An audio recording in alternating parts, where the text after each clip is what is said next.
continue it in the White House. Now, Jared Kushner is considering it. He has his lawyers looking at how, he's a billionaire real estate investor himself. He's married to Ivanka Trump. He has his lawyers looking at structures of how he would put his real estate business into a blind trust or some other structure so that he would have no access to its income or distribution. There are a lot of people raising questions about whether this would violate anti-nepotism laws, which were put in place after JFK for making Robert Kennedy his Attorney General. Hearing that it wouldn't apply to a White House staff person because it's not a cabinet secretary. But to eliminate that, Jared Kushner has said he would not even take a penny from the job. He would take no salary. So I think that's still to be determined. He's gotten so much blowback in the last couple of days about his role or not within the transition that he's weighing whether he really wants to go into the White House or just make this an informal advisory role. Maggie Haberman, what's the latest reporting you've been? Actually reported exactly that over the weekend, that he had his lawyers looking at what role he could play. They were looking at something along the lines of volunteer because there are strict rules, even applying to a staffer if it's a family member, about what you can do. So there were conversations within the transition about, if Kushner has an office or if he uses a phone, that could end up becoming a problem. And so they were trying to explore exactly how to do it. Whether he is in the White House or not in the White House, he is always going to be incredibly important in running this government in some way or another. And we reported over the weekend how, regardless of who had the chief of staff title, Jared Kushner was still in a lot of ways going to be the last stop. He is who Trump knows best and closest in that triad. I mean, I talked to a former chief of staff under George W. Bush yesterday, Josh Bolten, who was saying, you have to have clear delineations in a staff like that in the White House. It seems like this is being set up as the sort of troika. Have we seen that? Well, we've seen it in the campaign, and we've seen it in the Trump corporate offices, but we have not seen this in the White House to this extent. I'd say that there is some analogy. It's not perfect, which is just that if you look at the Obama White House, everybody would always say, the chief of staff will be the balance to Valerie Jarrett, who was Obama's senior advisor. And that would sort of limit her role, and 17 chiefs of staff later, or whatever it was, Valerie Jarrett was still there. So I think that you saw some change there. But no, chief of staff manages the staff, does the hiring. It's very specific. And so it is not what we have seen in the Trump world. I've had a couple of Trump transition people say to me, what you know about titles, throw it out. Those don't really mean anything to us. I think they are going to find that some of these structures are far more permanent than they realize. It's interesting because even Kellyanne Conway during the campaign, who I guess she was campaign director, campaign manager was her official title, but in a way she was sort of chief spokesperson. I mean, she was on camera far more than any campaign manager. That's right. She was not out with the candidate really at all, except a time or two. And David Bossie was the one inside actually putting together a lot of the strategy about how to run it. But Kellyanne Conway did what Donald Trump wanted her to do. So Maggie's point about titles. Exactly. Yes, exactly. Jeffrey, I mean, you worked in the White House. What do you think about this sort of I think it's a great idea. What this reminds me of exactly is Ronald Reagan's Troika, which was Jim Baker as chief of staff, Ed Meese in the Steve Bannon role as a counselor, and Mike Deaver, who was like a son to the Reagans in the Jared Kushner role. Every president has a Jared Kushner. Sometimes, as in the Reagan's case, it's somebody who's like a son to them. It's an old friend. I mean, you go all the way back to Wilson and FDR, all the way through the Kennedy administration and on to today with Valerie Jarrett. So there's always somebody like that. It's always good for the president because the president has ultimate trust in that person's loyalty and judgment. And it's a good thing. And I happen to know him. I think he'd be terrific in the job.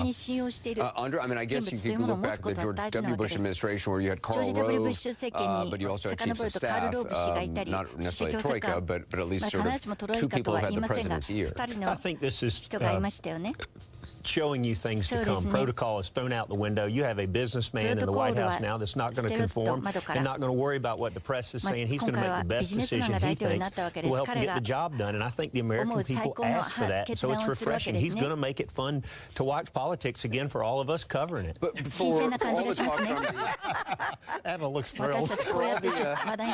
Having fun yet? But Maggie, for all the talk, Donald Trump pushing back on New York Times reporting, saying, look, things are going incredibly smoothly, everything everything is great with the transition.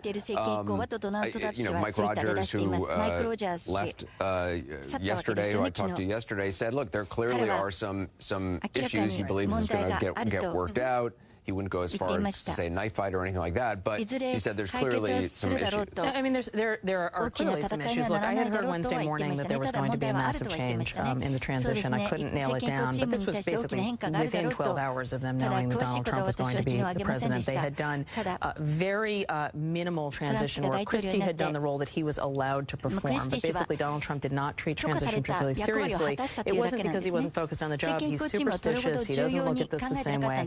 Once it became clear that there was going to be a change in terms of he was going to be the president, they modulated their approach. I've heard from lots of people, Jared Kushner and Chris Christie have a notoriously terrible relationship based on the fact that Chris Christie prosecuted his father. Is that what it's based on? Yes, that is what, and Jared Kushner protested Chris Christie getting that position. That having been said, there are many reasons why this happened, as I understand it from several sources. I don't think it was just one thing. I think that there were concerns for some people about the Bridgegate verdicts. I think that there were concerns about just certain pieces of work that have been done. There were concerns about the presence of lobbyists on the transition team. So you go down the list, and there's a lot of that, but it is more chaotic than I think we are used to seeing in recent transitions. It also just, Monica, the whole idea of loyalty to Donald Trump, it just time and time again, it comes back, it seems, to loyalty. That's so key to him. And I do think, though, with Chris Christie, the Bridgegate thing put him over the edge. I don't think it was motivated as much for Jared Kushner because of he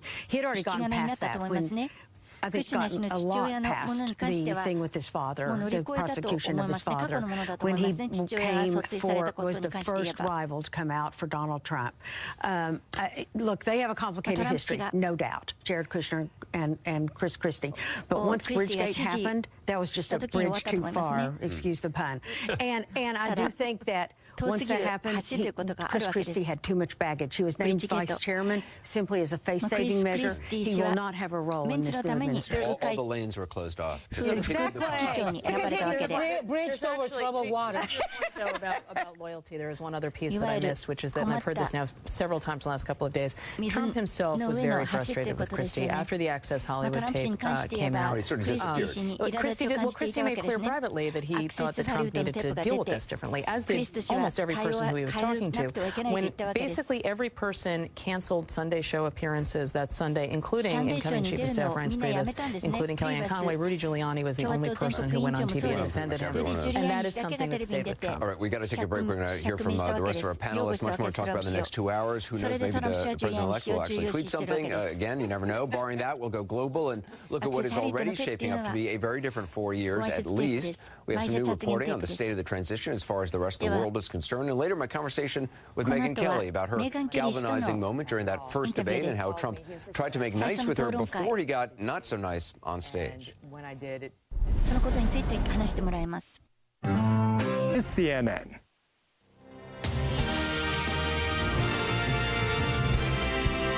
Hello, everyone. I'm CNN meteorologist Tom Sater. Look at weather conditions across parts of Asia.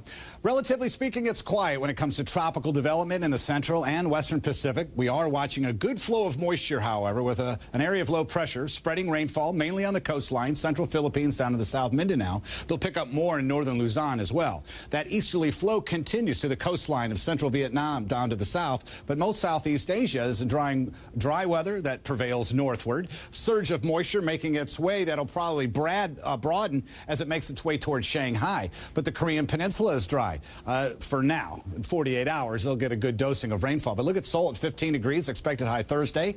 Tokyo, 16 as well. Fair skies. Osaka is nice. It's just that rainfall in Shanghai.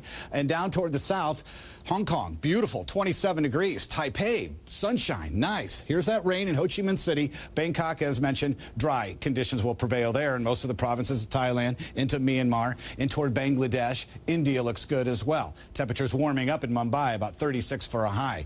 Alice Springs, 37, but they're cooling down in Western Australia. Fair skies prevail on the coast. Unfortunately, we're still watching a pesky storm system. Unfortunately, in our earthquake zone, the aftershocks have been continuing, but they've been lessening in the last 24 hours.